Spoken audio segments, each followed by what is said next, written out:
Okay, good evening.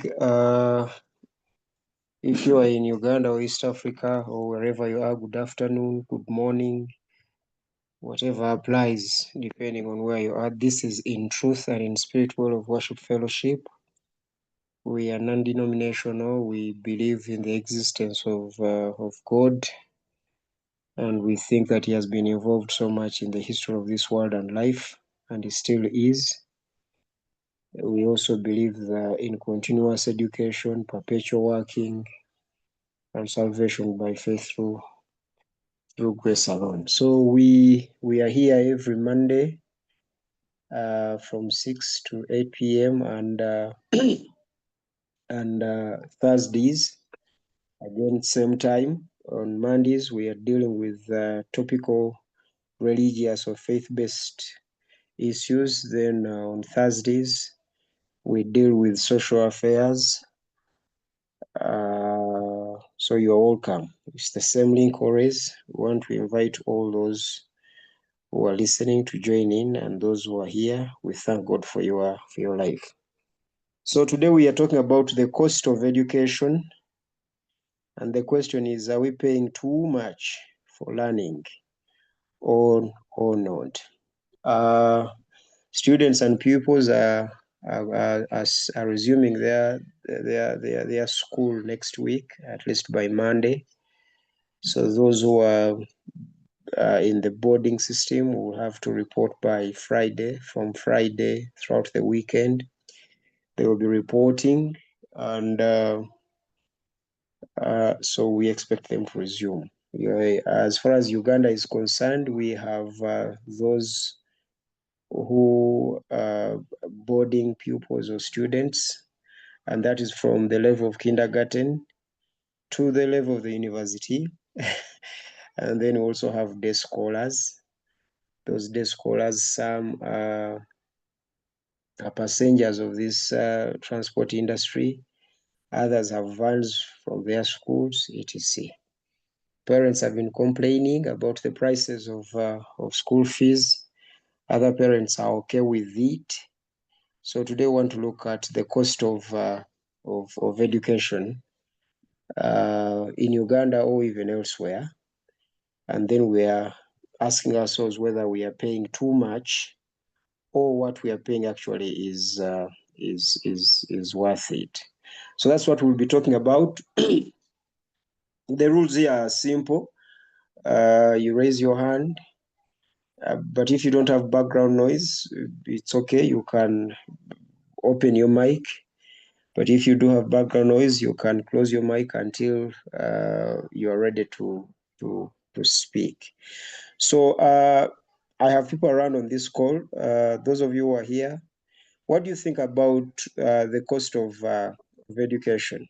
School fees is the actual name. What do you think about the school fees in Uganda? Is it too much or it is fair?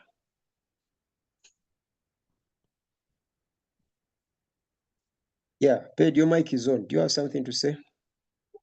Yeah, it's a difficult question. We cannot conclusively say that the pay is too much, the pay is too low, or it's the right pay.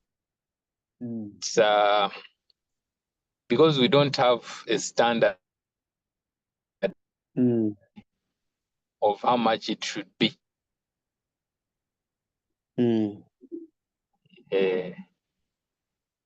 But how much should, according to you, approximately, how much do you think should a kindergarten child pay? Now, you see, pricing in business or in economics depends on various things. One is your input cost. Two are the factors of demand and supply. Some businesses prefer to use marketing as a to use pricing as a tool to segregate to to segregate their market. Now, in this case here in Uganda, our education system, okay, Uganda is a liberal economy or a capitalistic economy where prices are determined by forces of demand and supply. Now, the debate for another day would be if it's the right thing to if it was the right thing to privatize social services, and here I mean education, health services, and sometimes me I even put transport as a social service. So that would be a debate for another day if it was a wise decision to privatize them. But we already privatized them, and in that case, that means that the price will be determined by the forces of demand and supply. So in this case of Uganda, whenever you see a price that is being set, then it means that those forces are doing the market forces are doing their magic to set that price, because otherwise it will not be a free market economy. Now, me, I have like I was saying that we may not really determine whether it is little or it is much, but whatever we are saying, we can pick out lessons that are surrounding our education sector, and then we analyze and see what could be the issue. Now, I'll start by one of the first things is that there's a culture shift, and what I mean by this is previously our society, we had people that were skilled in certain areas, and of course these skilled people were trained in those areas. They're educated. For example, you'd find that you have a blacksmith, you have someone who is in charge of back cloth, you have someone who is skilled in pottery, you have someone who is skilled in medicine, and these were services that were required by society at that time. So people would train in these areas, and these were even passed on from generation to generation. They will know that that family is in charge of medicine because their great grandfather was good in herbs. This family is good in iron smelting, because like that. And then there's some barter trade between, because for you, as you're good in medicine, you need a chair. So there's another family that is in charge of making chairs from woodworks. So you do that barter trade. When they come for your they come to your home for treatment, then you say, by the I don't have a door. Or there's by the I'm told that in a village there used to be a person who was in charge of roofing. Nga that guy is in charge of roofing. Even they even had their names, but that skill was transferred like that. And you, someone would come to roof your house. Then when he comes to roof your house, then you give him ghee, because there's another skill of churning the milk. So that is how society was. But of course now there's a shift that when money came in, now things changed. So the skills that we're looking at, which were for benefiting the community, because by that time the community was self-sustaining, you find that you have each and everything. Now, when money came in, now those skills moved from helping the community, but now it came into making money. Like my skill, if I'm a medical doctor, yes, I have my skill, but I need to make money from it. And and that's how the capitalistic thinking comes in. Now, because of that capitalistic thinking, now for you to acquire that skill, you need education. And that is now the education which will become more expensive, because remember, the returns are good. You train me to become a doctor, I know I'm going to make money because people definitely will be there who will be sick. I will treat them and I'm going to charge them money. Or you train me to become a carpenter, like that. So Okay. there's that culture shift that came in, and that which is brought in by capitalism for people to make money. So for you to get that skill, you have to get educated. Then the other thing, Okay, Katchup. hey, hello. Yes, I've got your point so far. Then the other thing, like in Uganda, the demographics are really favoring us because majority of us are majority of Ugandans are young. You saw the census before they removed the results. We 70% are below 30 years or 35 years. So if you Yeah. find that now if you find that 70% of our population is below 30 years, that is a reproduction age.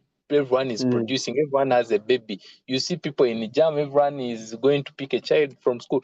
So that means there's a lot of demand for school at this stage. What I was saying, there's demand. The moment demand is high, then the prices are also going to shoot up.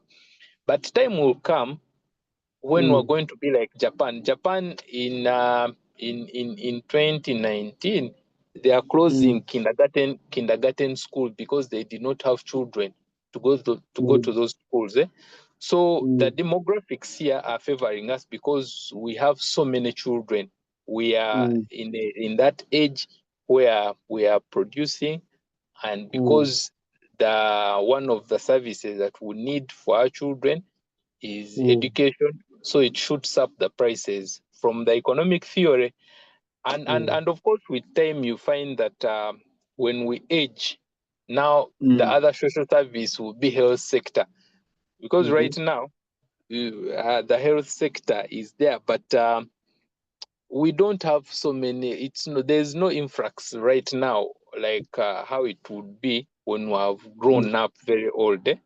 So right now the service that we're chasing for is education, and then so me, that is what I see. And because of, sorry if I'm to come back to the point I was trying to make, because of that thing, the culture shift that has come in, the money making, and for you to make money you need to have some skill, and for you to have some skill you need to have some level of education, because you see, community or society clusters us in maybe we can say three categories. We have the cream de la cream in the topmost part of the pyramid. Then we have these what we call the middle class who are there, and then we have the others. Now, for you to move from one level to another level, some people would move through those stages by working hard. And someone starts from the bottom level, he works hard and gets to the cream de la cream. Or there are some people who are lucky. Bob was sharing with us this man of TikTok. You just wake up one day and you're earning 20 million per annum from TikTok. Then there are people who can go through that by skills, like the footballers, the musicians, and all that. They earn from that talent. Now, the other way is you can get educated and go through those ranks with your books.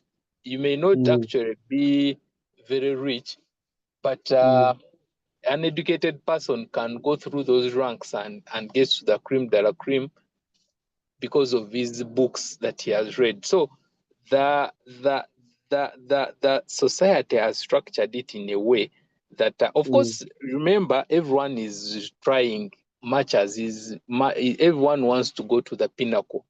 As much as it is hard, but everyone wants to go to the pinnacle.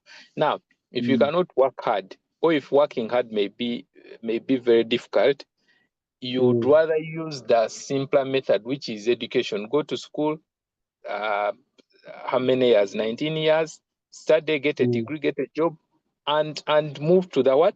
Move from the others to the middle class.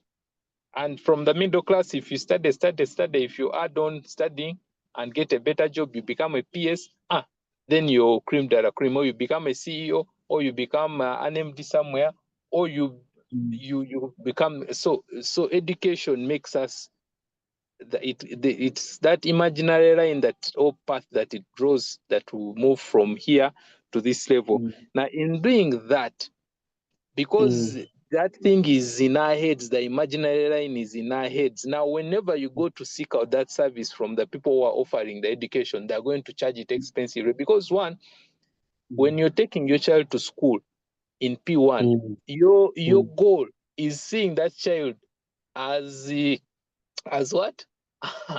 As Gobi, as the PSST, because those are the dreams that we always have. When you're taking your child to P1, your mind is already telling you, I see my daughter as a medical doctor 20 years from now. So you'll be willing to pay any amount because you want your daughter to be there in cream de la cream on the pinnacle. Yeah. Thank you. Okay. Thank you, Peterson. You have actually addressed a number of things, and I think we should try and break them down for those who would like to speak next. One is you ask a question, or at least implicitly, that should education be commercialized as it is?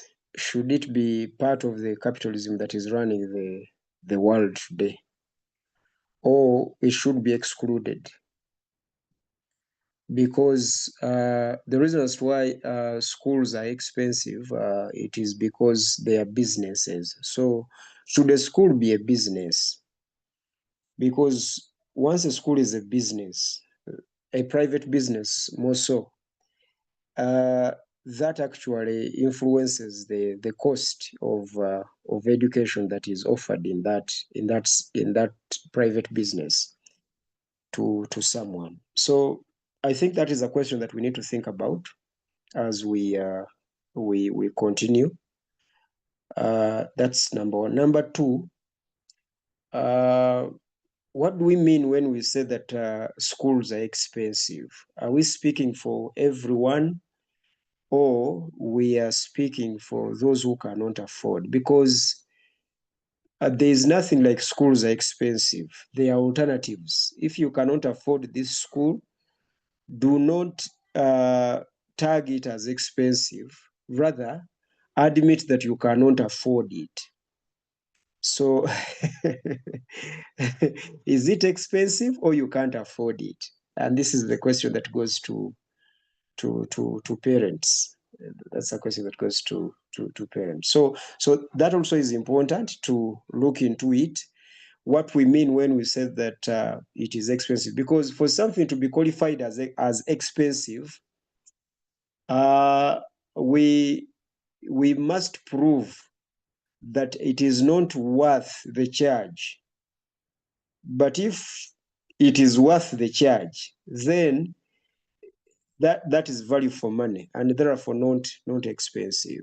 So whenever you see alarms like, that is too much, that is too much, that is too much, ask how much they get, because too much against what? What are you relating what you call expensive again to? What are you relating it to? So I think that's also a very important question for those of you who would like to participate in this discussion, to think about. Then the other thing is the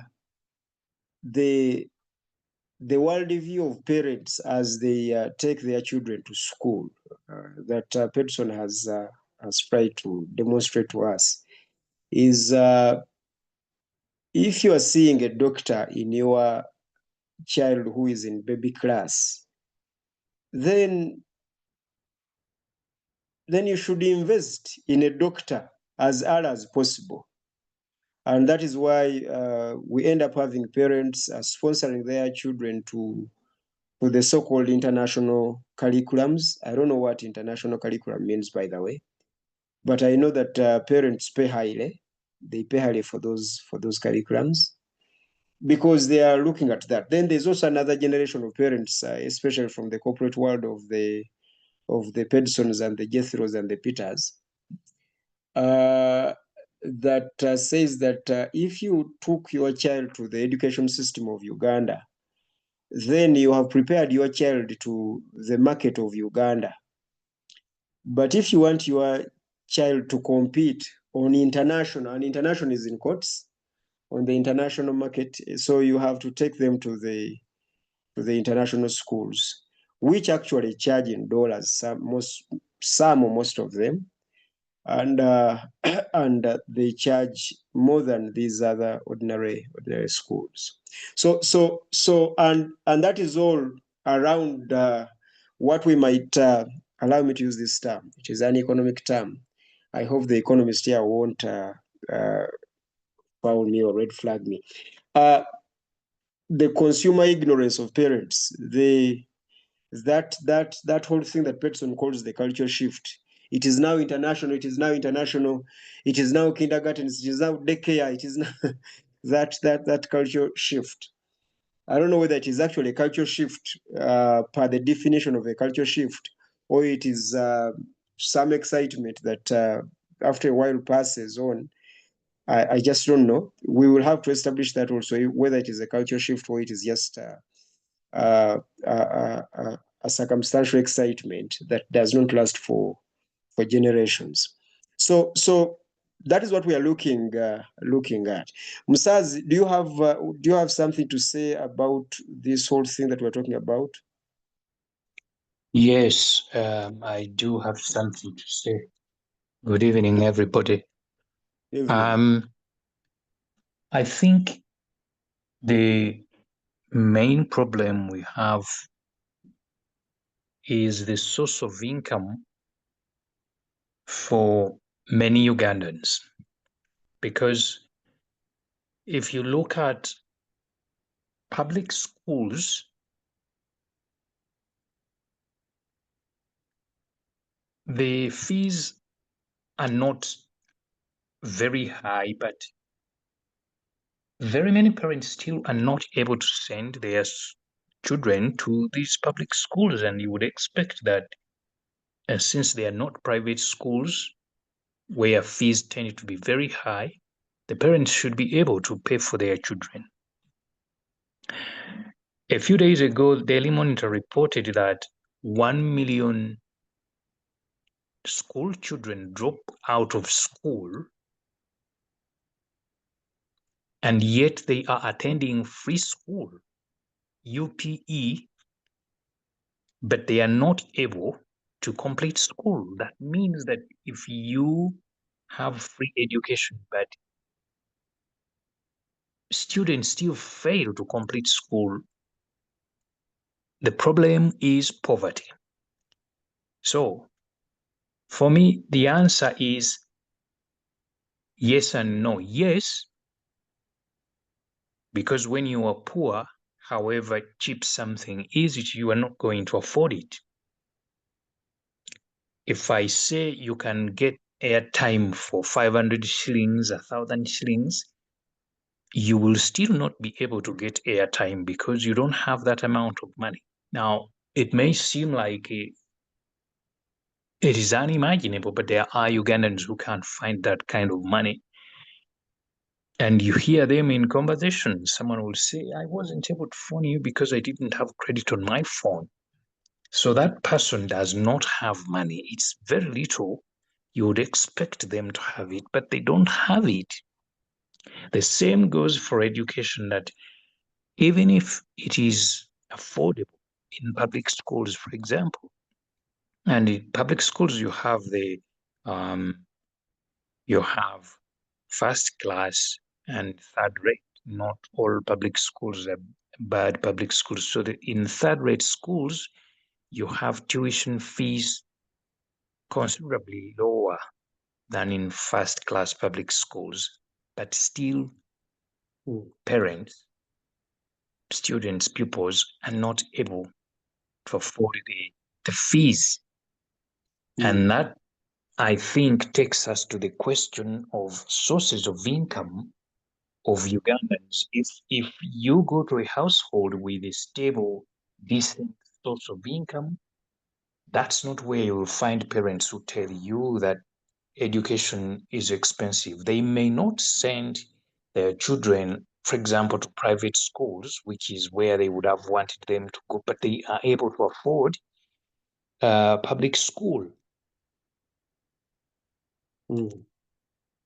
So until we address the question of source of income, because for me that's where I think you have problems.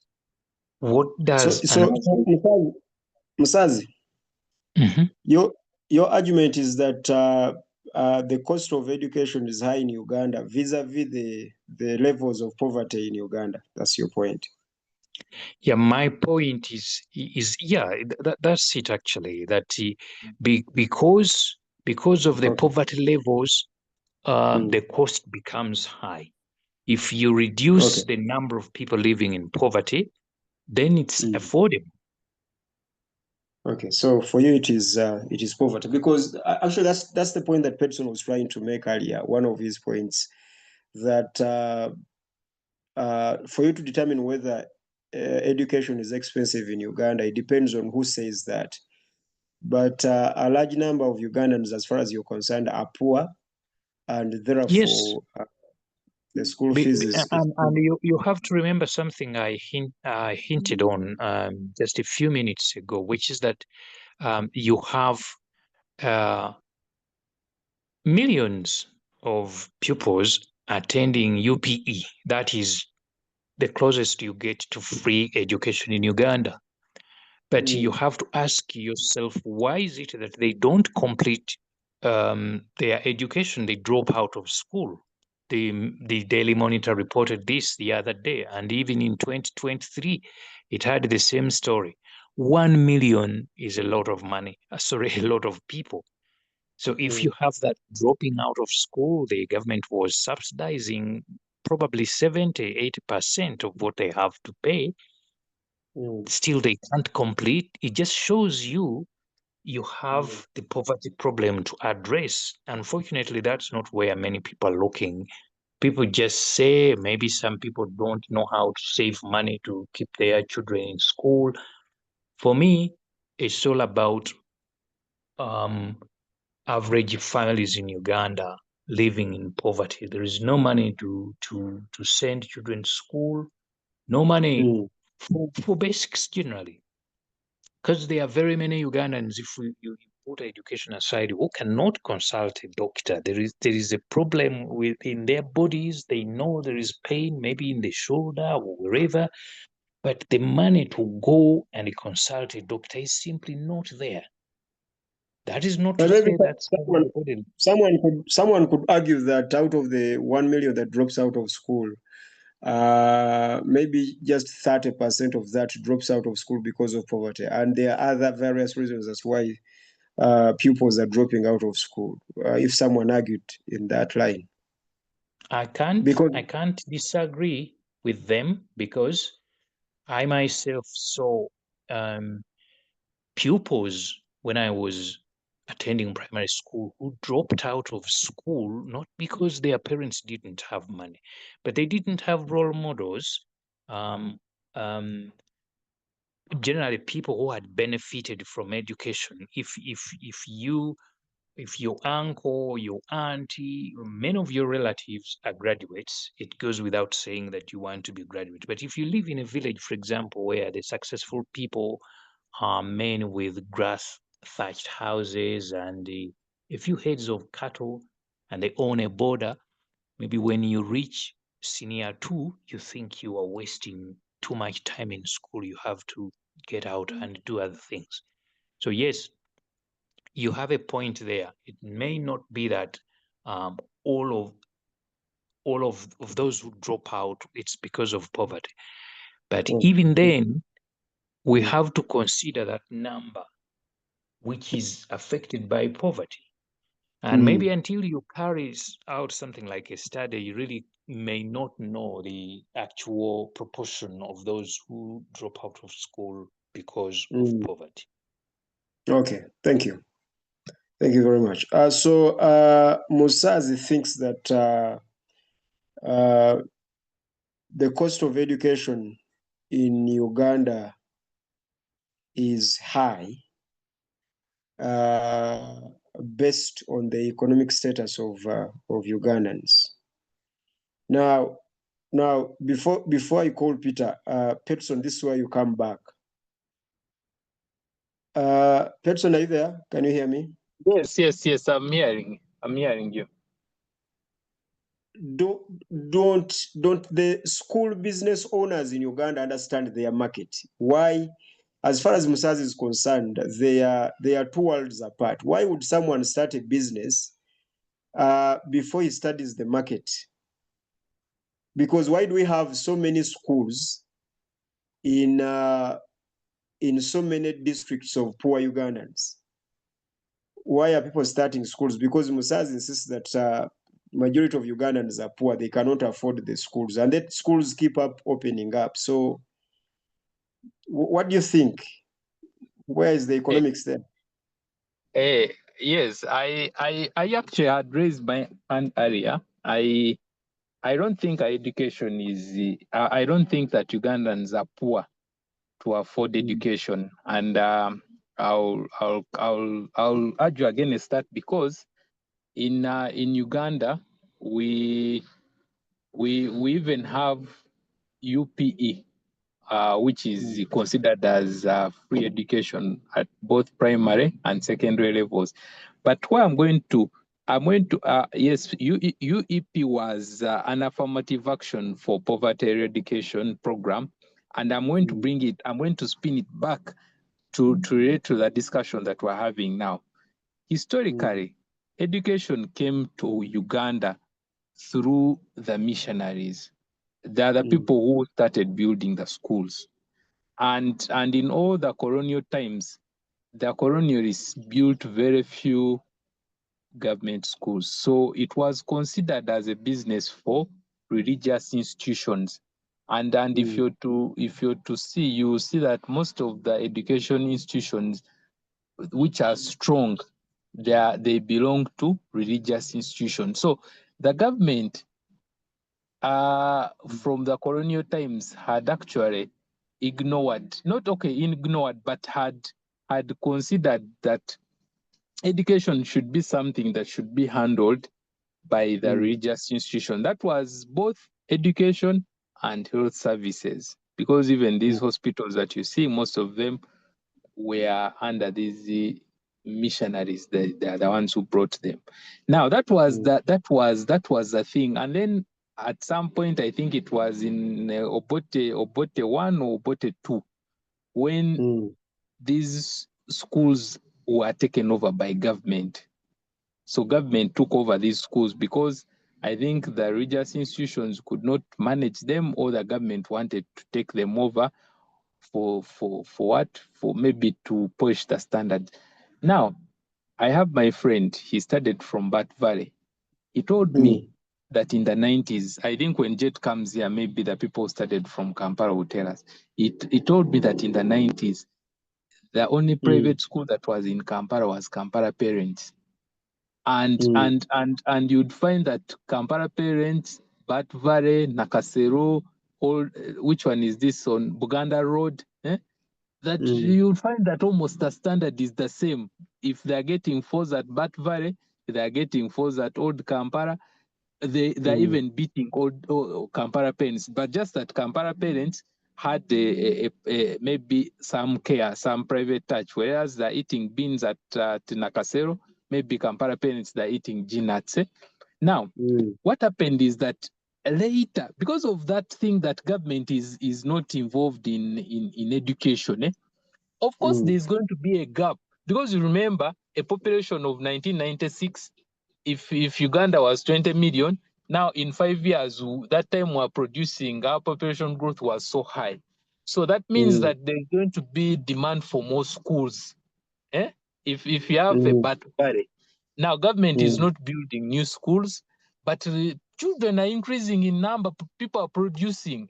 Now what is going to happen? Remember, you've opened up the economy, you've opened up the sector. So that's that the teachers who are the head teachers of these private institutions that were doing very well, they started putting up what? They started putting up schools. Remember, there's demand, Bat Valley had 1,000 students.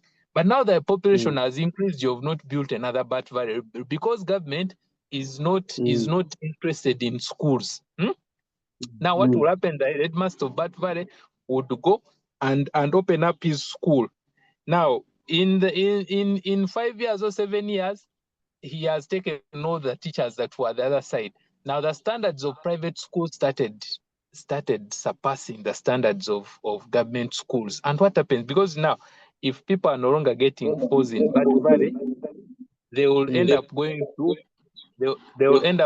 to Sapporo Kagwa, where they are getting food, or they will end up going to Homes Darren, where they are getting food. So they put a straw. They put a straw in these government schools and they started sacking them. Now, which lowered their standard, and by lowering their standard, it meant that the parents were no longer interested in taking children to these schools. And government is silent. It's not bothered on this. Now, what they do is they introduce UEP. Now, where UEP is introduced in those government schools, where they are saying, no, if you cannot afford going to the private school of Sapporo Kagwa or of Kampala parents, you can still stay and study from old Kampala, and then we'll pay for you. And that really killed the standard.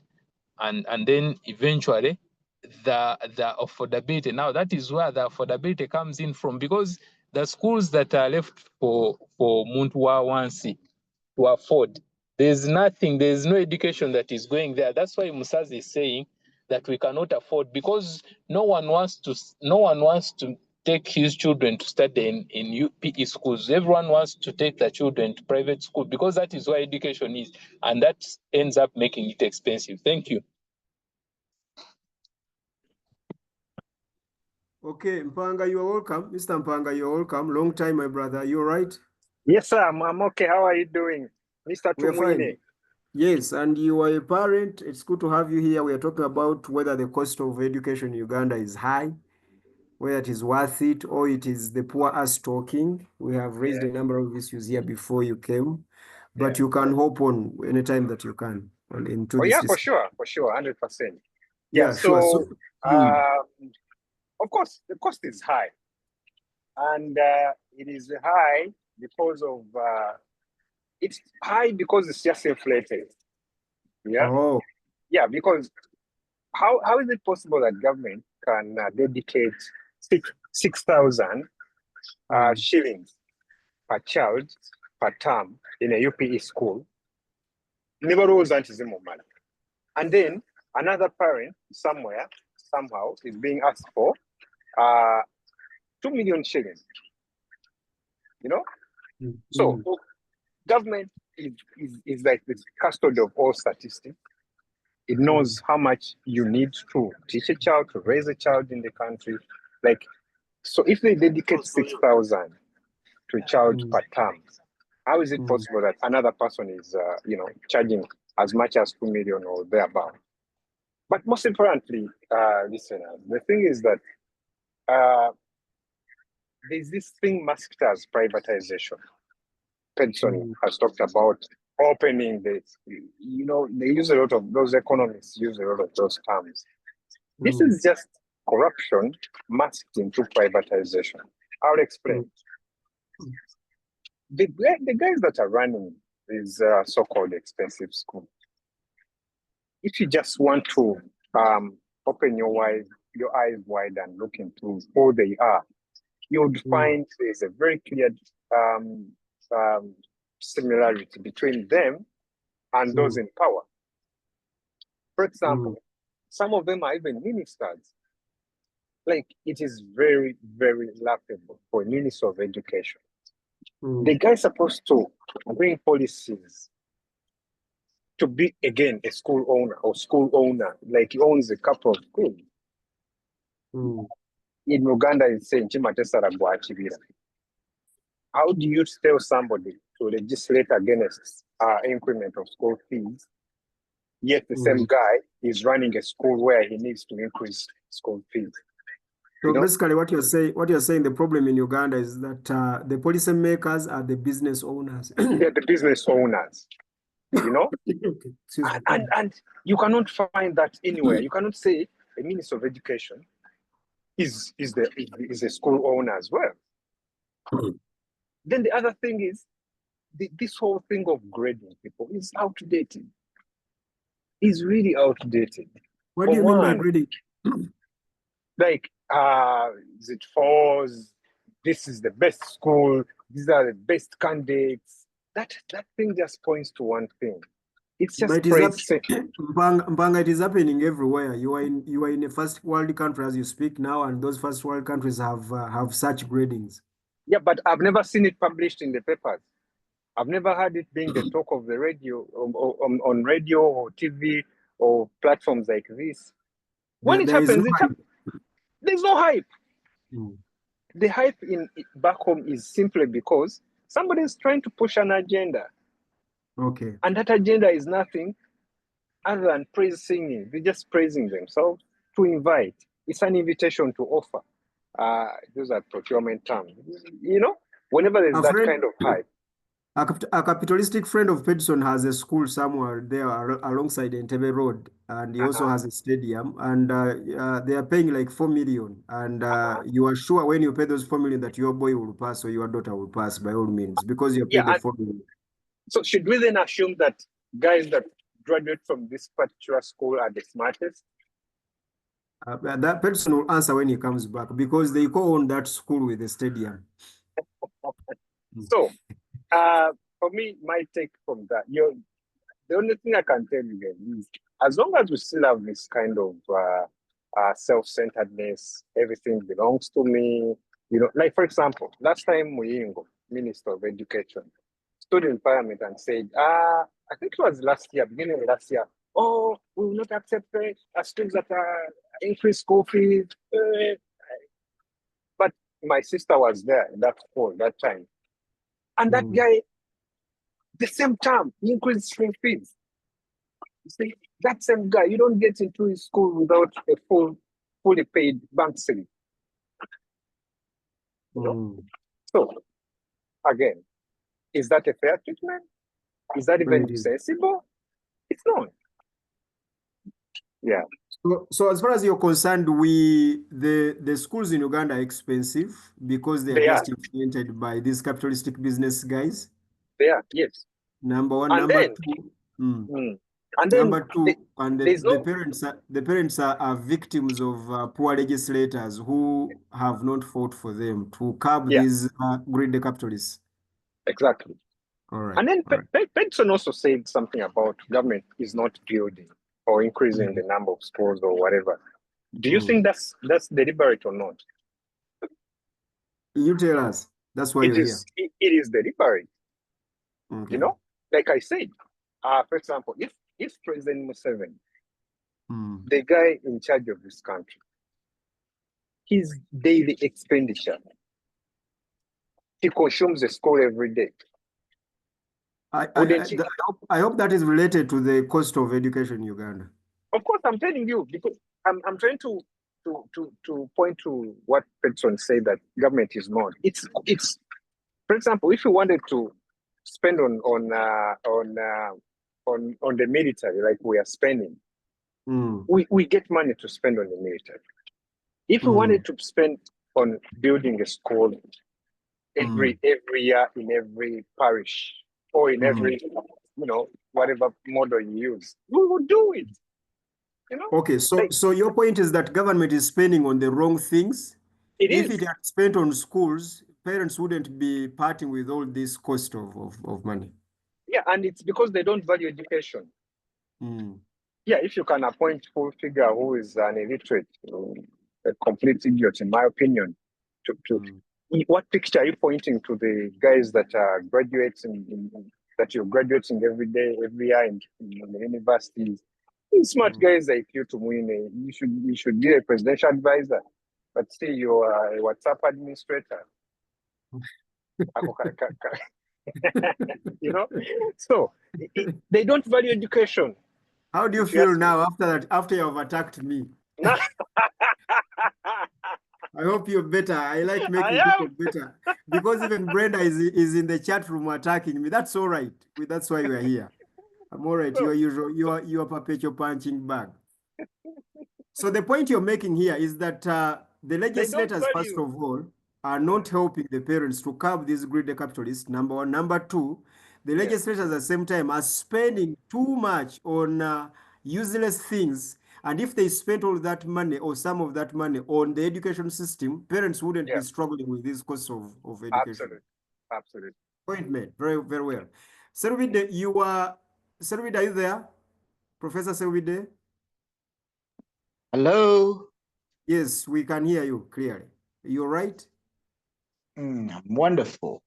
Okay, that's great then. That's great to hear that you are not just all right, but you're even wonderful. Good. Now, in that wonderfulness of yours, what do you think about the cost of education? Uh,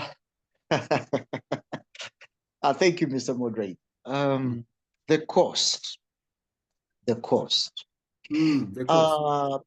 Yes, allow me swim into another semantic field of the term cost, and a little bit digress to another definition of cost in the context of our talk.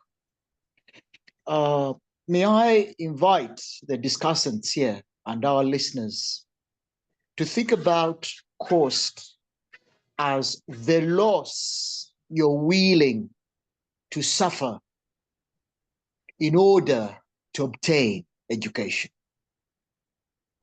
The loss you're willing to enjoy, or the loss that you're willing to encounter and to suffer in order to obtain learning.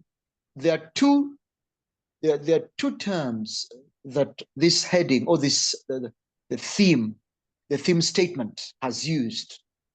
That is education and learning. And in that line, I would like to draw your attention to the stakeholders of education before I go to the stakeholders of learning. The stakeholders are as follows. We teachers, we parents, learners, government, curriculum developers, and the society where the claimants of education or those who claim to be educated are going to live. And would like to subject this question to every stakeholders. First, we teachers. What loss are we willing to embrace in order to get our learners in our receivership, the learners who are under our care, get educated? We parents, what loss are we willing to bear in order to see our children get educated? Government, which loss are you willing? What are you willing to sacrifice in order to get the breed and the generation of your nation to be educated?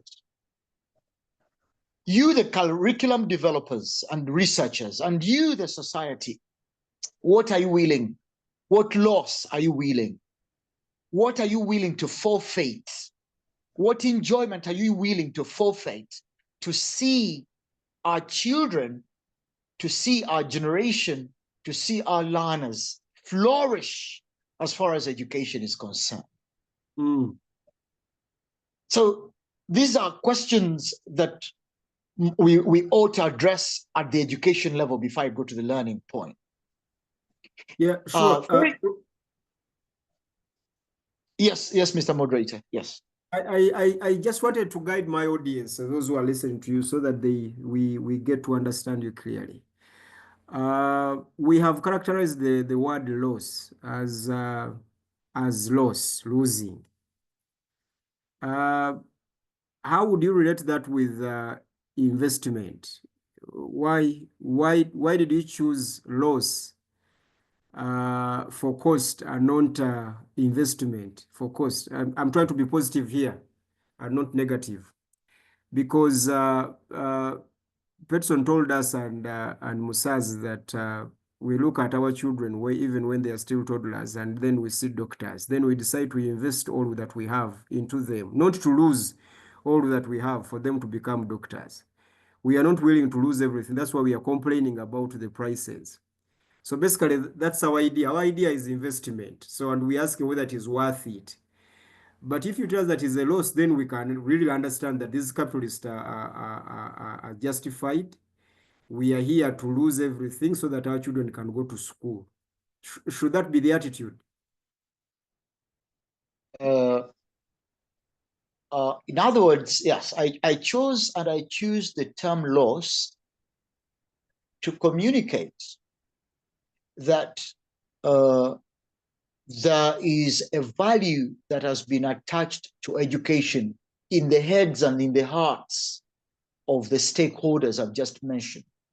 Hmm. And that value is reflected in the talk about education. Hmm.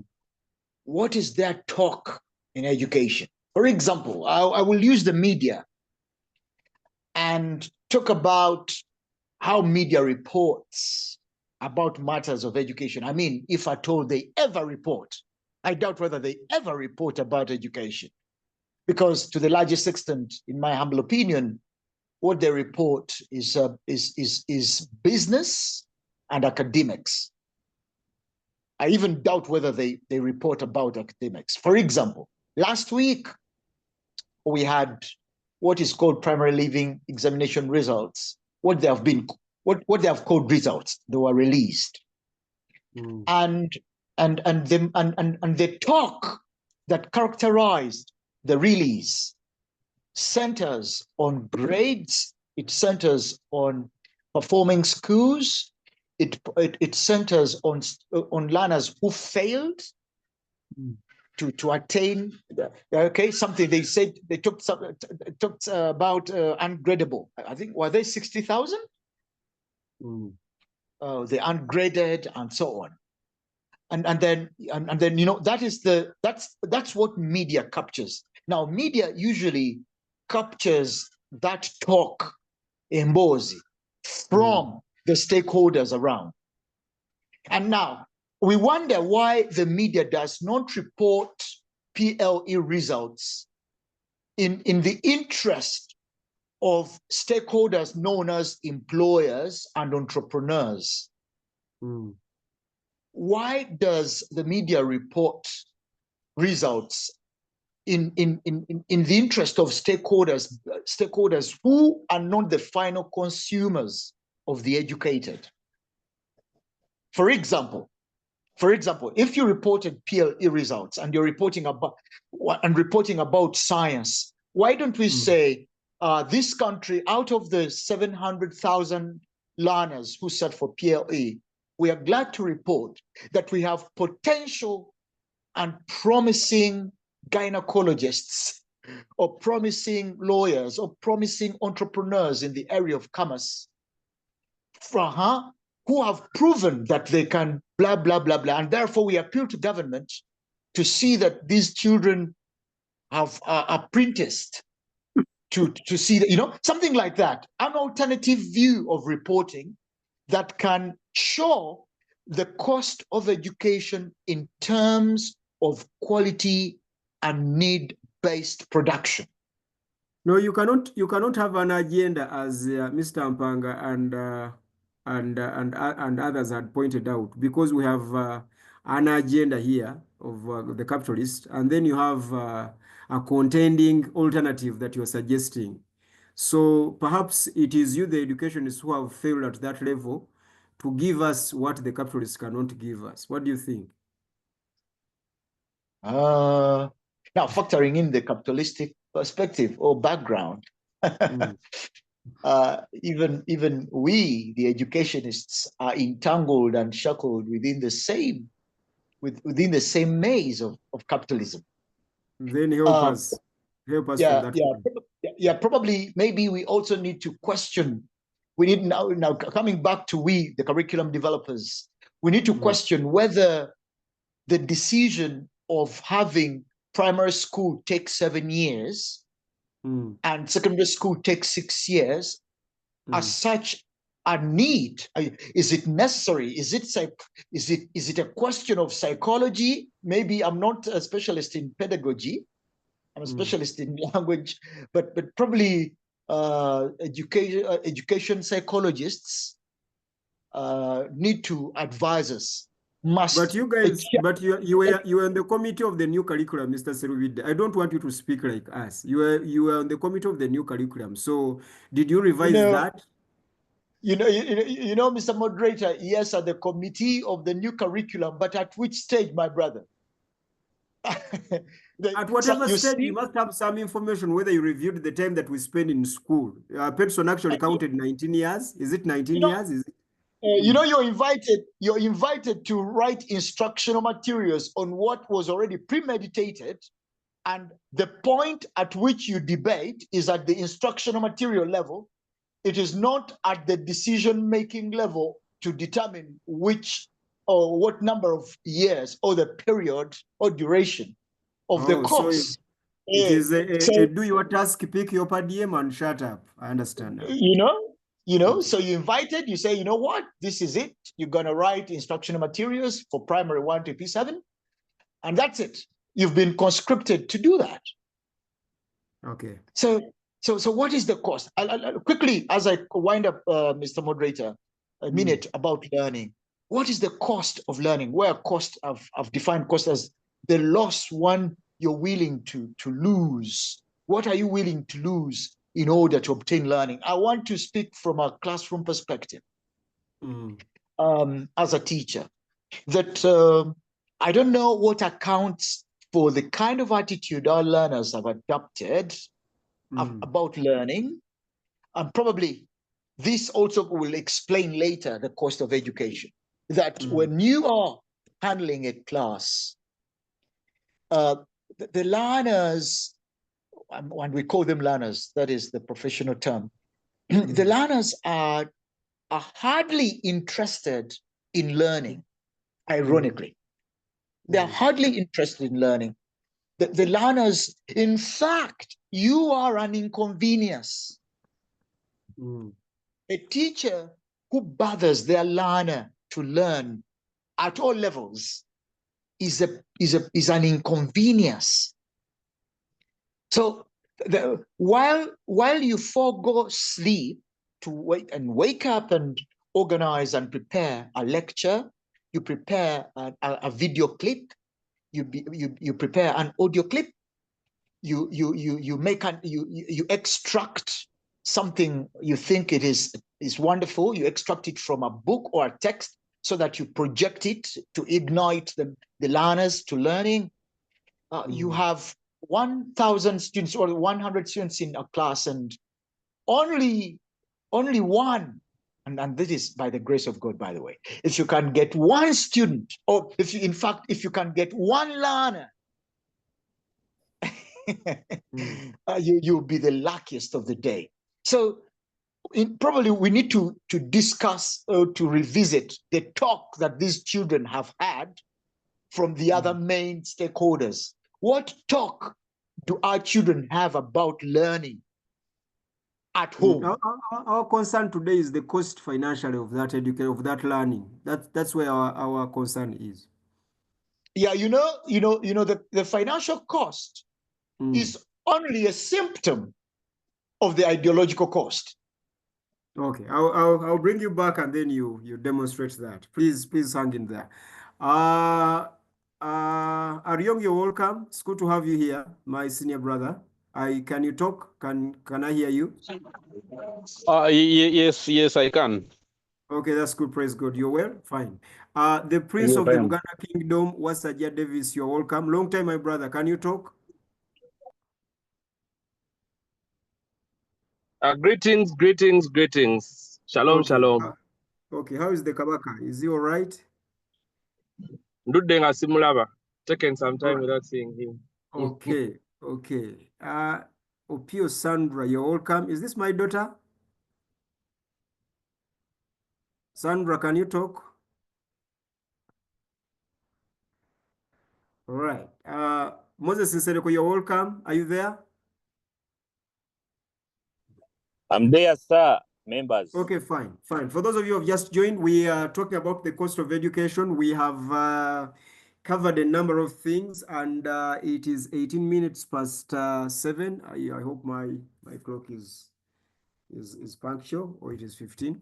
Good. Now, we have of all the things that we have talked about here, you guys before you came, we have been discussing the problem of legislation. Government is not helping to solve the cost of education, aka school fees, because education is quite a little bit broad. I would like to reduce it down to our understanding so that we can capture some aspect of this huge animal. So people here like Mr. Mpanga and Msazi, who was actually dropped off unfortunately, and Aryong, who are not so much in peace with the sitting government, uh, argue that government has not helped this whole problem. First of all, we all agree there's a problem of the inflation of the cost of education in Uganda. We agree. And one of the reasons that we have discovered is one, the businessmen are the major problem, and they are nurtured or actually incubated.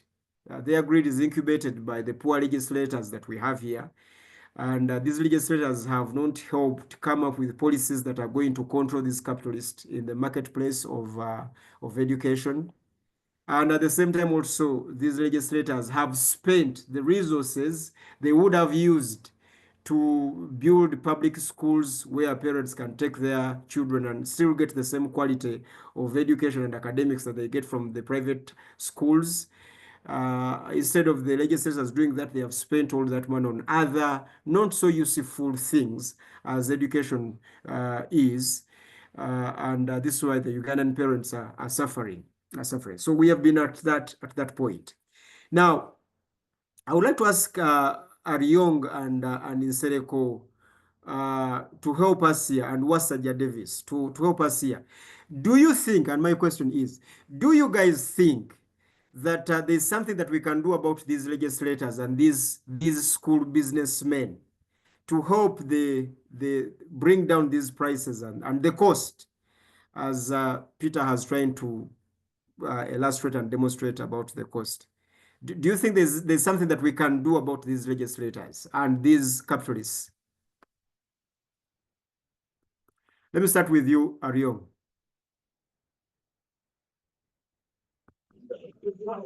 Yes, I think there is. Okay. The only problem is, are we positioned to do whatever we are supposed to do? Do we even know what we are supposed to do? Do we even know what to do in order to be successful in doing what we are supposed to do? Can you tell us Because who is the we here? Ugandans, Oh, parents, okay. students, teachers, Mm. because I believe we are entangled in a maze where we seem to think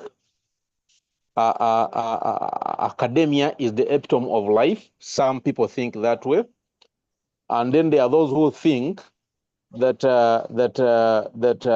academia may not be the epitome of life, because really if we are, you are a parent and you are a voter and you have rights to vote. I think the best thing to do, first of all, is to screen those people who will be electing these legislators. If we can't screen them, then we may not be able to do anything at all. Because Okay. anybody will come and vote, and we shall be in the same cycles. Okay. Msereko, what do you think about this cost of education in Uganda? Thank you, Mr. Moderator. I don't know what the rest of the members have submitted. Don't worry but about that. Let's hear you. My take is, and it is in form of a question. Our education, is the cost of our education really high, that high? Is it expensive? Yeah, Like, it is big seem because I the average yes, cost of a nursery child is 800,000 shillings. is that a lot in relation to other things, or the cost of other things that we spend on? We are looking at Because Ugandans. Earlier on, Musaz told us that majority of Ugandans are poor; they cannot afford the cost of education in Uganda. So maybe it might not be a lot. Are you saying that a lot is relative? Is that what you're saying? Because earlier on we had said that, are we saying that the cost is high because we can't afford it, or we are saying it is high by all standards? Is that what you're asking? exactly, because Okay. it is basically relative. When you look at the cost of other things, when you look at the cost of, education alone, like in isolation from the general picture of how things have skyrocketed, how inflation has affected almost everything, you may not get the actual picture. When you look at the teacher and the salaries they used to get 3, 4, 5, 10 years ago, it was cartoon. Teachers, all, what do they call that profession? Okay, teaching was one of the, I will call it the lower cadre kind of professions. People despised it, and very few people would actually dream of becoming teachers. Okay. But today, when you look at some teachers, I mean, you look at someone who is inspiring, and you look at some children who are also, dreaming of becoming teachers. So what makes a teacher, or what makes teaching that attractive to even the younger generation that is still in school? It is the pay that comes out of it. And the pay, or the salary, we all know, comes from the salary, rather comes from what? Comes from the school fees that we pay. Many of us who are in employment, we are earning relatively okay. But still, we are not comfortable with our paychecks. Every now and then, we are, asking our employers to increase our pay, to increase this and that and all that, the different pays that we earn. Why should we like fight for our own rights, or like think that we are entitled to higher pay, and think that the teachers do not deserve it? So basically what you're saying is, Sereko, I just want to understand you. What you're saying is that the cost of education in Uganda might be high for some people, but at least there's an advantage that the wages of the teachers have changed from the historical operation to at least something exciting to the teachers. There is that, but even before the previous, in the historically, the what do you call it?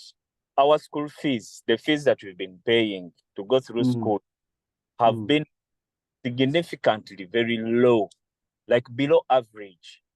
Shouldn't the cost of education be like that? Good question. but the Moderator, point of information. Nsereko, could you take the information? Sure, let him come in. Thank you. Maybe it's for the benefit of the discussion. Not exactly to Mr. Nsereko.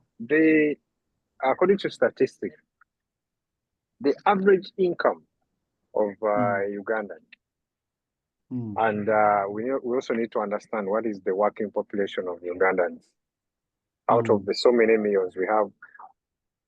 So the average income is about 300,000, including what Mr. Nsereko calls as some of us earn relatively well. So when we put all of you in the bracket and the ones that earn less, average it comes to that much, 300,000.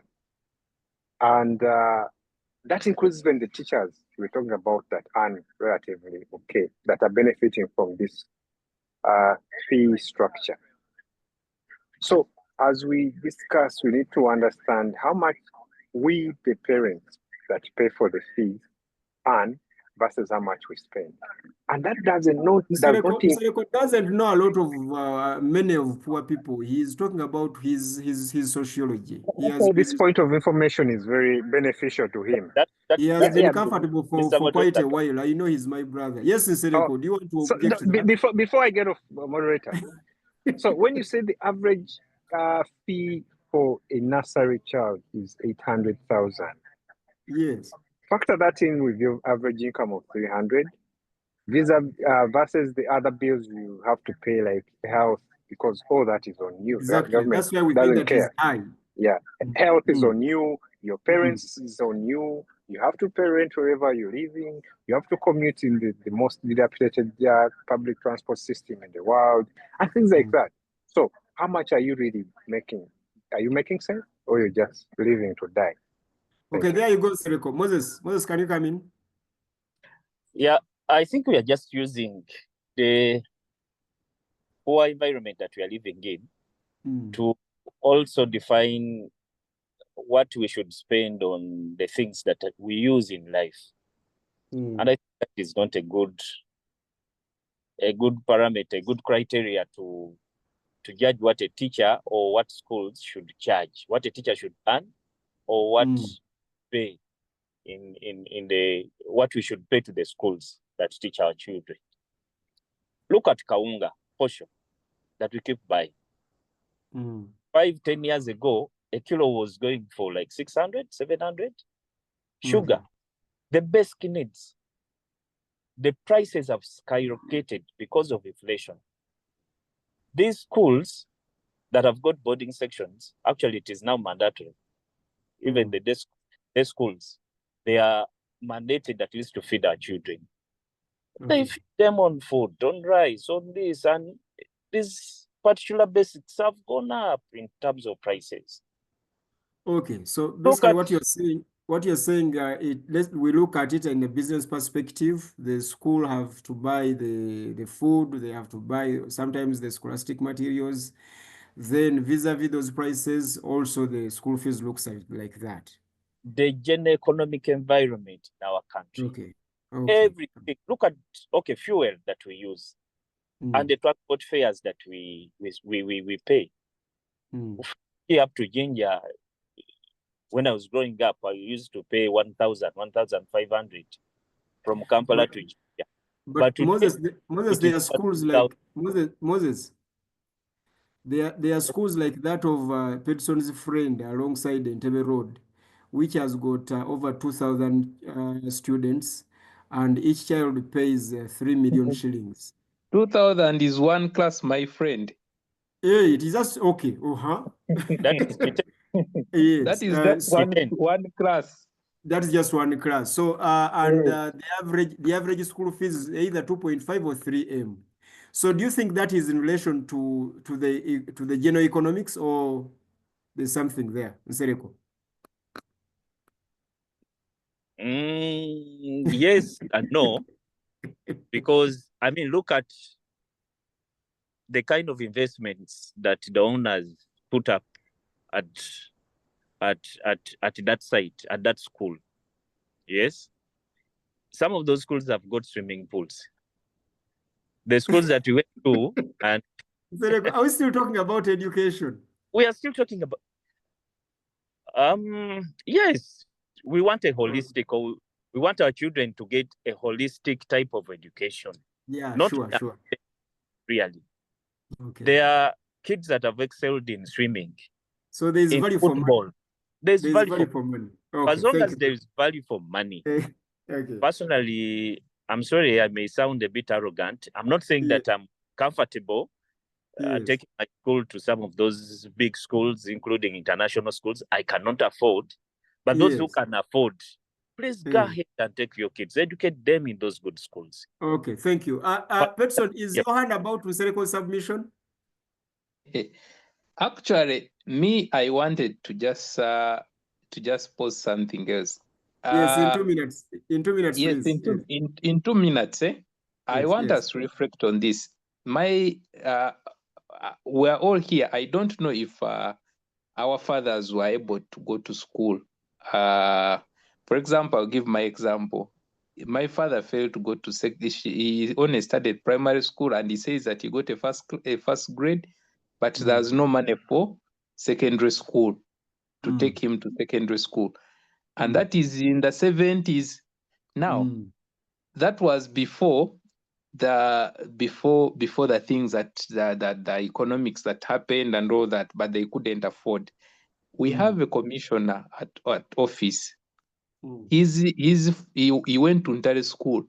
His father sold iron sheets, sold Bumori ventilators. Every time he would sell something from his house. Eventually, by the time the boy finished senior 6, he had nothing. Even he had no chivanja, because he was selling. Make the point He now. was selling and taking to school. Now, what I'm trying to say is that education has not been cheap all through. It is just all about your commitment as a parent and what you're willing to lose or what you're willing to invest. Okay, thank you. Before I bring in Omulangira Wasajja, Pastor Zachary Amenya from Kenya. I hope now you're a doctor. This is my hobby. He's an educationist. He's a counselor. Dr. Amenya, can you hear us? Can you say hi? I can hear you, Priest Mutabazi. How are you doing? I'm doing well, my friend. I'm not yet there. Oh, you'll be there, I know. You'll be there, I know. You'll be there, I know. But it's good to hear from you. Well, let me hear from Wasajja Davis. What do you have to say?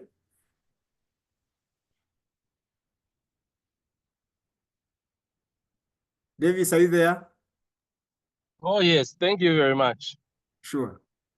I want to raise a concern in response to what my brother Mr. Nsereko was saying. If we say our education is not that expensive or the cost is not high, are we really getting the value? The value for, like, are we paying for what we are being given? Yeah, Do we get value for money? Sereko has given an example. Take your children to school that give you value for your money, and we have an example alongside Entebbe Road. There's a swimming pool, there's a stadium, there's a fully equipped computer lab, etc. So take your children where you get value for money. Is that really the value? Is that really the education that we want? Now, that's why we want you in. Okay, continue, please. Is that really the education that we want? Is that what we are calling value? My child attending prom in a helicopter, being driven in because the school offers that, swimming every week. Is that the education? Is that really?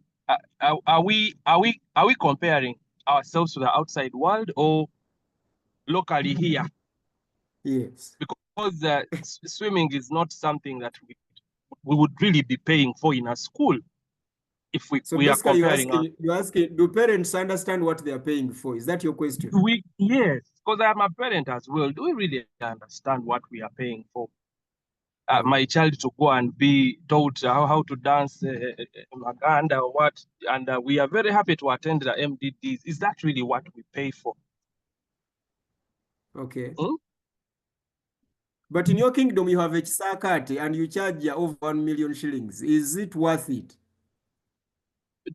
do the people who take their children there really mind? Do they really ask themselves over is that really what they want for their children? Oh, okay. So many times we find ourselves doing things just because we want to fit in society. Just we take our kids to expensive schools, international schools, because we want to fit in society. We don't want them to be left out.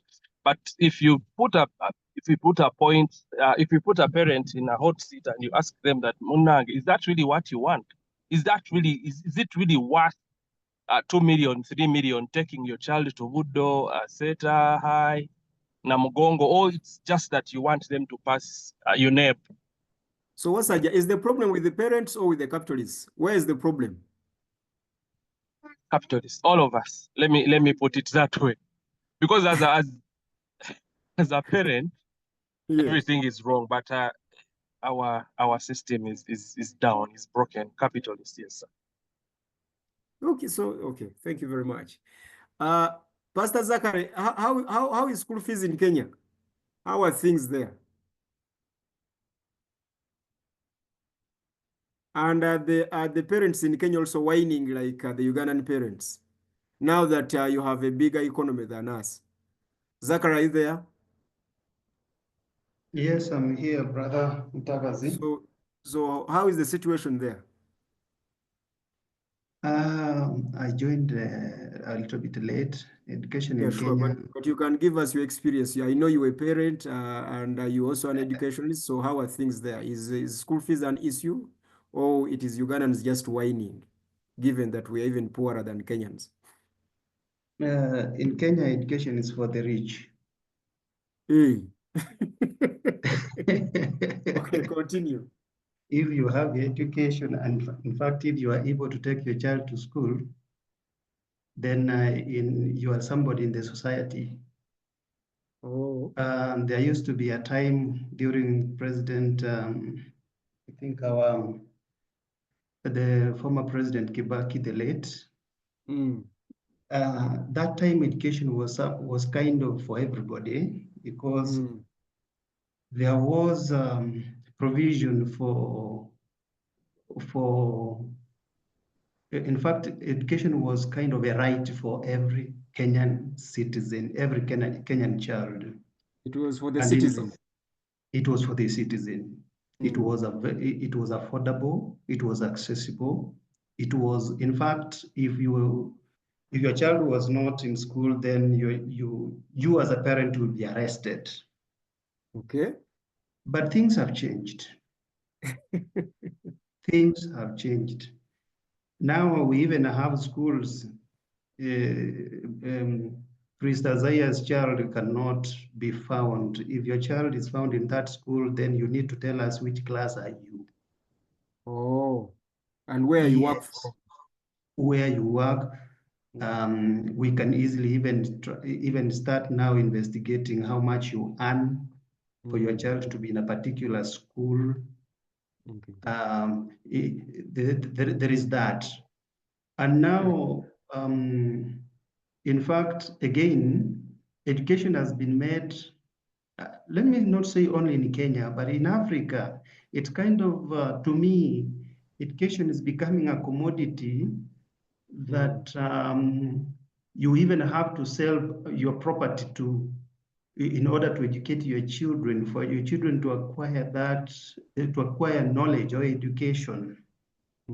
Now, in Kenya, people have opted to go for business instead of education. Yes, in fact, if your child happens, like now the 844 system that is now fading out, if your child happens to have done it's called class 8 or standard 8, or by chance he manages to go through Form 4, then that's a graduate in Kenya. That person can do business anywhere in the country. That person can run his own life in That's Kenya. enough. That's enough for him. In fact, majority of them are the employers in Kenya. The Kikuyu community, majority have not gone to university, but they are the business owners in Kenya. They are the employers of master's degree holders and bachelor's degree holders. They are the employers. Let me just say so. Oh, okay. So in Kenya, Education is for the rich. Education is for the rich, and if you can afford, then you are lucky. Okay, so thank you very much. Thank you very much. Now you are young who has been complaining. I think now Moses Nsereko is justified. Yes, Chairman. Are you ready to say something? Yeah, sure. Okay. First of all, I'm one of the victims, and you can put that in Of quotes, of okay. high school fees. Because in my where Shonan and I go for school, there was an increment of 1 million shillings starting this term. So A I'm one one-off of the increment. yes.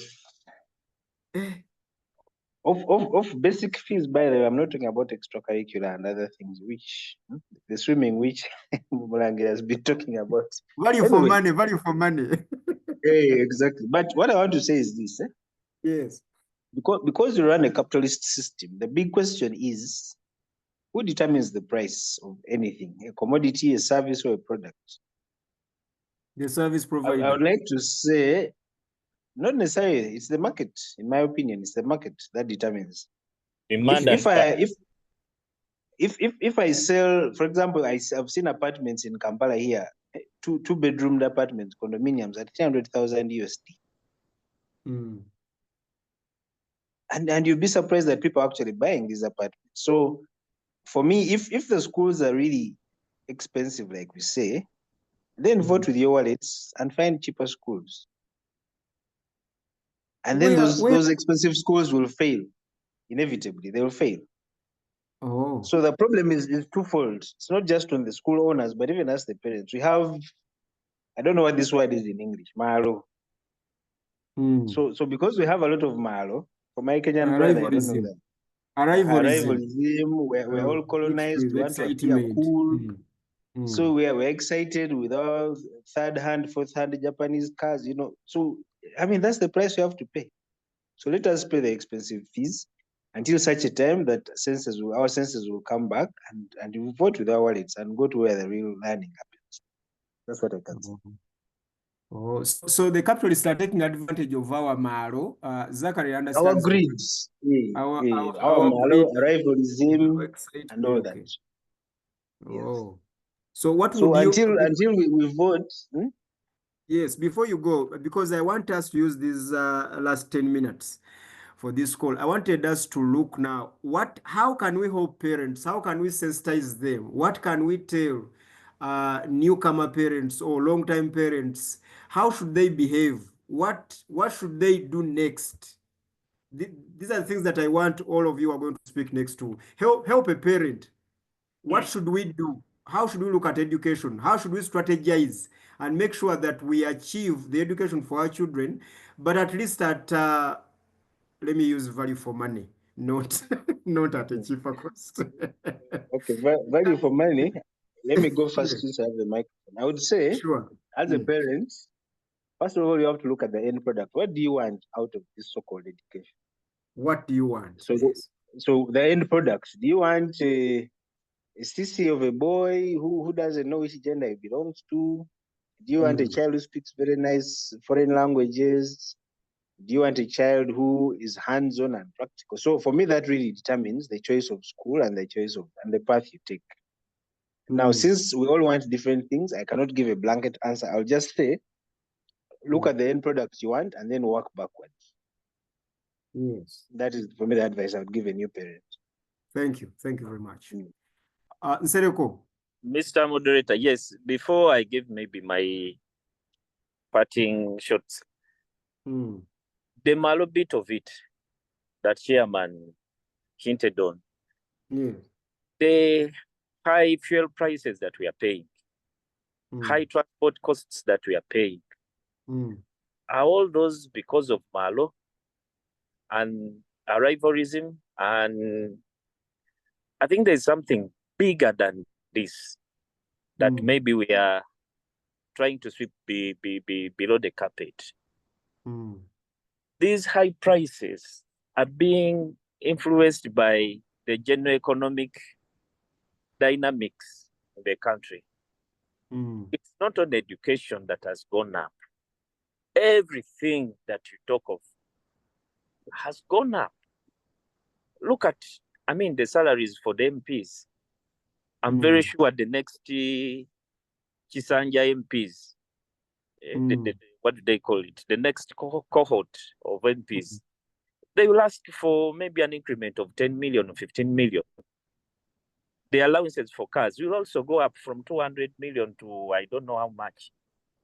It's the general thing. And like our brother said in Kenya, man, you cannot compare the cost of education here to that in Kenya and Tanzania.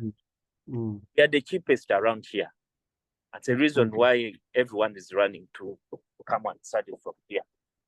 We need to uplift the lives of our teachers. They are brothers, they are sisters, we are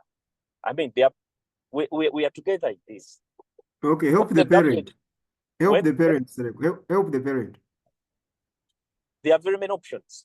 Like Chairman said, we can vote with our wallets. In Ginger, I use Ginger because I know it very well. It's where I studied from. I know a school where, school fees for senior 5, senior 6 is about 300,000 a term. Boarding section is about 400,000 shillings. It's a government-aided school. It produces children who have scored quadro 4s in sciences, in arts, and they go on government for those big, what can I call them, programs at university, pharmacy, medicine, and all that. We also have we have schools that charge, like the one we were talking of on Entebbe Road, charging millions. So it's a question of choice and what you can afford. I've not been there myself, but I want to believe that even in America and other developed economies, there's that, what can I call it? There's that capitalism. Someone will go to Harvard University, and there's another one who will go to Kampala University of the US. Okay. So to speak. Thank you. Thank you, Sereko. Ariong. Mpanga, prepare. Ariong? Hello? Yes. Just guide me a little. Please help the parent. What should the parent do? I thought you were listening. Help the parent. What should we do in this assumedly high-cost education environment? First of all parents must know what their needs are for their children. Okay, that's what the chairman told us. Okay. And they go in for that. If they can't afford it, let them not stress over that. Okay. Yeah, because you as a parent, you have worked for some time. What do you mean by let them not stress? Are you suggesting that we should leave these children and not take them to school, or we should push them as far as P7, that is 7, 8? We should push them as far as we can afford with our means. Okay. I don't see any sense in a parent selling off land, selling off a house that he has inherited maybe from his father or his grandfather to educate children. I don't see sense in that. I don't. So do not sell property to pay school fees. Yeah, because eventually you sold the property to pay school fees. You have 10 children. The first child is seated at home and asking for handouts from you. The second does the same. You are now telling the third that you go to school and be like so and so who is seated at home. So what are you doing? Tom, should I take a loan? Should a parent take a loan at least? Why should I? You're tough. Okay, thank you. I don't see sense in a parent strangling himself or herself to take a child to school. Because I was here and I told you that my mother told me that the problem with our generation is that we think that everyone should go to school. I don't know how right my mother was. Well, she's a brilliant woman, I think. Thank you. Thank you, Arion. Thank you, Arion. Mr. Mpanga. Yes, sir. Mr. White, I think what your grandmother my mother, actually, my mother. Okay, what your mother said was not to attain education, but not to go to school. She said, yeah, so it's very good to have education, but wherever you get it at whatever cost is the problem. Well, yeah, sure. She was talking about school actually, because she was advising us and I was against her. She was telling us, have children, make children. I need a lot of grandchildren here. Then I asked her, do you know the cost of taking a child to school? Then she said, the problem with our generation is you think that everyone should go to school. Exactly. Very brilliant. Just produce babies. like Ayonga said, you don't have to stress with school. Educate your kids. That's it. Anyway, so back to the solution. Is this poverty talking, Mr. Mpanga? Is this poverty talking or? Depends on what you're looking at, but I can educate my children at a cost closer to what I would pay to somebody who recruits the most stupid teachers, the baddest failures in school. Because do we parents vet teachers? What if the proprietors of those schools look for the cheapest, affordable teachers that have failed elsewhere? Okay. So you could say it's poverty talking, but maybe educating my own children at home. I can recruit the most brilliant teachers and pay them to come home. It turns out to be more expensive actually if I do that. So it may not necessarily be poverty. Yeah. So so back to what you're saying. Solution to the parents. Advising the parents now. Yeah. So number one, let's look the devil in the eye and just tell the devil, you know what? Fuck off. Enough is enough. Okay. And by that I mean, let's not get excited with certain things. Every time I look at an advert of a school, there are things that are common. People are showing the brilliancy of the buildings they have. People are showing how many vans or school buses they have. People are showing swimming pools, for example. Somebody said the swimming pool. They're showing swimming pools, and is that what we really want? So I've never seen a school. Yes. I've never seen a school advertising its, students from that school maybe attending a math contest and they won. Yeah. So let's not get excited because we didn't have these things as parents. A swimming pool, a school has a swimming pool. Hey, like Nakarina. The hell? Value for money. Value for money. That's the thing. Don't get excited. If you didn't have those things as a child growing up, I mean, you can expose your children in other ways. I know the government has killed all these recreation centers and stuff, but in the weekend, have some money. I don't know about whatever we'll get. It's like 50,000 a cost or whatever.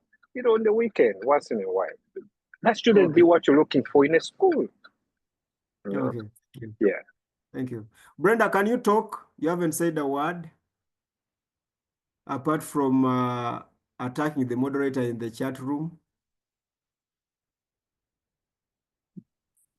I apologize for attacking the moderator. No. The moderator is used with your punches. Please continue.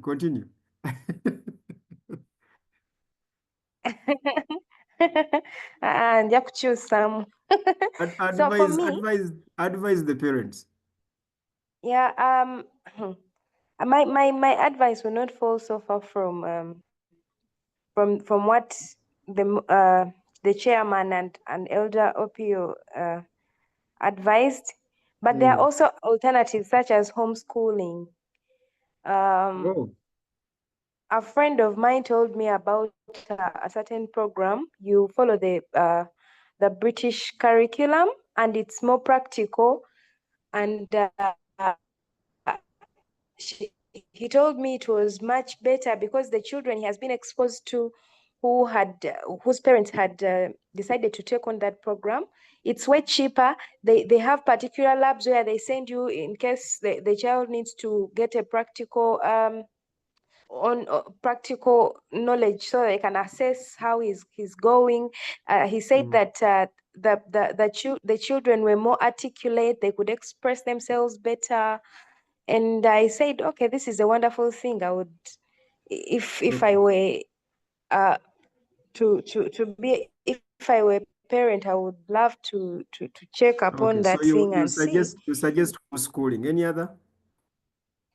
No, it's homeschooling, and then looking out for a school that, of course, answers to the needs of your child. Okay, the end But product. I also believe it's useless.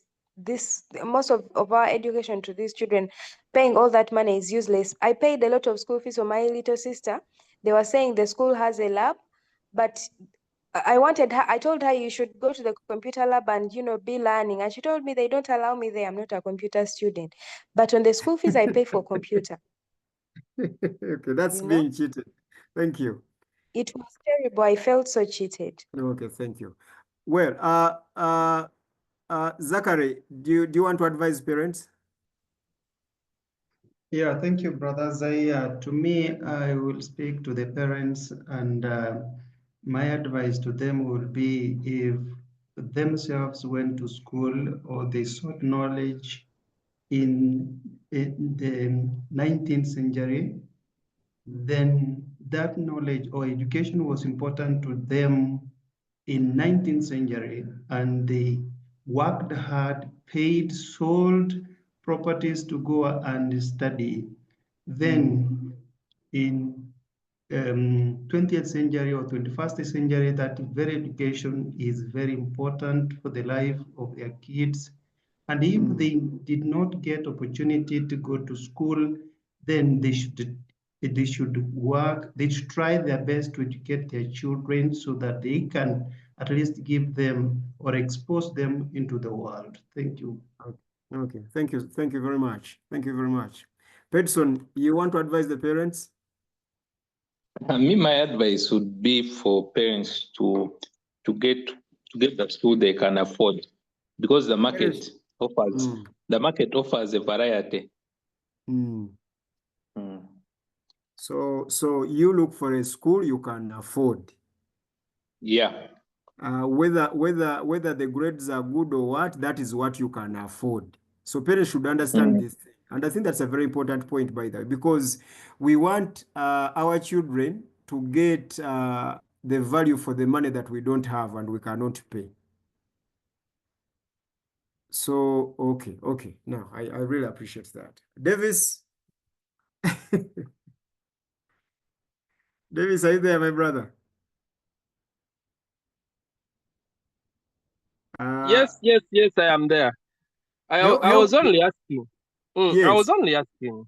Yes. How do I opt out of mainstream education, yet our children write pre-qualification exams or write pre-qualification exam for every level? I hear PLE, UNEB, UCE, UACE, and here I am, a parent wanting to avoid mainstream, and yet we are in that system. How? How will I get Chairman, do you want to respond? UNEB center numbers are given to schools, and as an individual, you may not have. How does a child who has been studying from home sit for UCE? Chairman, unless we are going to import. Mpanga, you will come after the chairman. Chairman, do you want to respond? Well, it's very possible to sit exams. Not everybody who sits exams is in a formal school, Davis. You can homeschool your child when they are ready to do the exams, you register them and they do the exam. But also most of these homeschooling curriculums now have equivalents. So they have their own set of assessments, which then UNEB can do the equivalents for in our education system. So yes, it's possible because of time. Is homeschooling cheap? Very cheap, very cheap. Oh, I did it during COVID, but then life happened and I got it. I stopped, but very cheap. What The I teachers, spend in a year, the school fees I spend, I pay in a term is what I would spend in a year when I was doing homeschooling. oh, You buy all the materials for a whole class, and that's it. The rest is Where just do your time, supervision. you get the You buy materials them from online. the bookshops? Online. Online. Oh, online. Yeah. And then you pay the instructor? Yeah, if you don't have time, you pay someone to do it. Otherwise, you do it yourself. Okay. People who do homeschooling, one person gives us for more work. And where do you get the Usually my wife. Online. Online, depending on the curriculum, online, but That you're also looking for. some in Uganda as well. Depending on the curriculum you choose. Yes, Mpanga coming. Wasajja Mpanga is also for you. Yeah. Sorry, Chairman is still talking. Mpanga, go first because we are responding to Wasajja. Wasajja has the floor, but you're giving him information. Yes. Okay, yeah, I had responded to that question in the chat. But just a quick one. It's that we've all agreed to the fact that look at what your child's needs are before you make a decision.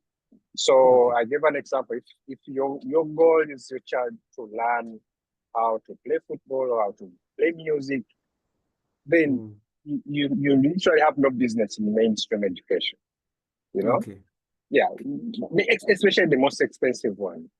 Just certain you take your child to some, random school to learn the social skills, because that's the most important thing we get from our school, social skills. Maybe education, bad for that. Okay. Wasajja, you have the last word and our time is up. Please give us that 1 minute word. Oh, thank you very much. I think I got it. I got it from Jethro and Moses. Okay. Moses in Sereko. Yeah. Thank you very much. I have learned that I should take my child where I feel I can afford, and I am getting value for the money I'm paying there. Okay. Yep. Ladies and gentlemen, we are grateful for your presence here. We would like to thank each and every one of you who has attended this fellowship. We are always here on Monday, every Monday and every Thursday. And on behalf of the chairman, I would like to make this communication. Please write through the chairman and suggest all the topics that you would like us to discuss. All the topics, whatever topic that you wanted us to talk about here, please write to the chairman or inbox me. Then I'll forward that topic. On Thursdays, we handle topics like these, social and life topics. Then on Monday, we handle topics of belief, of religion, of unbelief, of paganism, etc. So we a non-denominational fellowship. Welcome everyone. We are not your ordinary religious people, so I hope you will enjoy us. Thank you very much. May God bless you. Until next Monday. Yes, for Chairman Iwachi, I'm asking. Jethro chairman wa fellowship eno.